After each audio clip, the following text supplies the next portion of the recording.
Hello there. Today I'm going to be talking about concepts I have for Splatoon 3. I'm not sure if any of them are going to be good, but I wanted to share them anyways to see if anyone likes the ideas I have.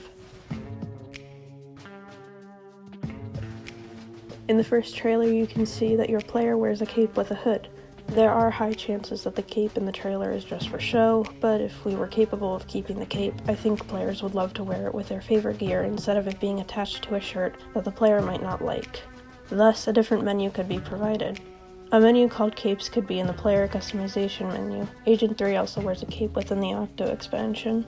If we were given an extra option to wear capes separately, then more than likely we would get the option to wear Agent 3's cape, although most likely the cape would be locked behind an amiibo. Being able to merge gear would also allow players to wear things like hats and glasses together. If we merge gear, I don't think we should be allowed to use all of the abilities tied to it.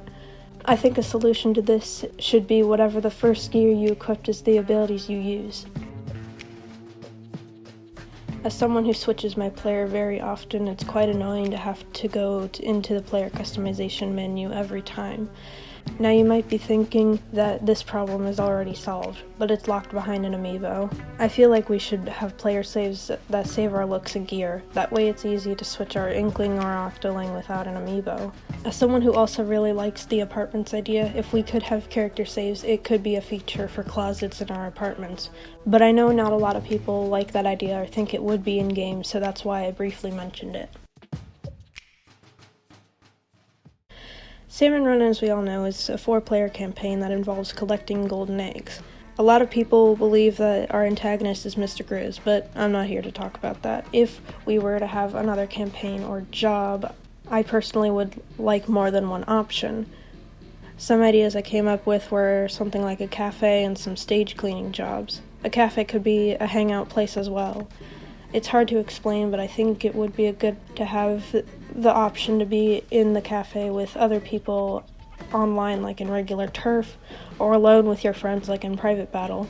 Splatoon isn't normally known for having a chat system, so I'm not sure how that would come about if there were to be a chat system. The stage cleaning job could be done mainly after Splatfest. I think it could be used to make a couple extra super sea snails or extra cash. If we were to end up with another job campaign like Salmon Run, I think we should have upgrades. I always thought there should have been upgrades in Salmon Run for things like being able to carry more eggs or use other sub-weapons like burst bombs. More than likely, Salmon Run won't return. If another campaign like it appears, we should be allowed upgrades. I love customization, and I got very excited when I saw there were even more hairstyles for Splatoon 3. I think we should be allowed to flip or have extra options for certain hairstyles. Being allowed to flip the hairstyle is pretty self-explanatory, but I think people would be confused on the moving part. Have you ever chosen a hairstyle with a ponytail and wore a hat and the whole hairstyle changes? We should be allowed to have that hairstyle without having to wear a hat. Thank you guys for watching. I'm not sure if any of my ideas are good, but I want to see your opinion on my ideas. Thank you again for watching, and I will see you later.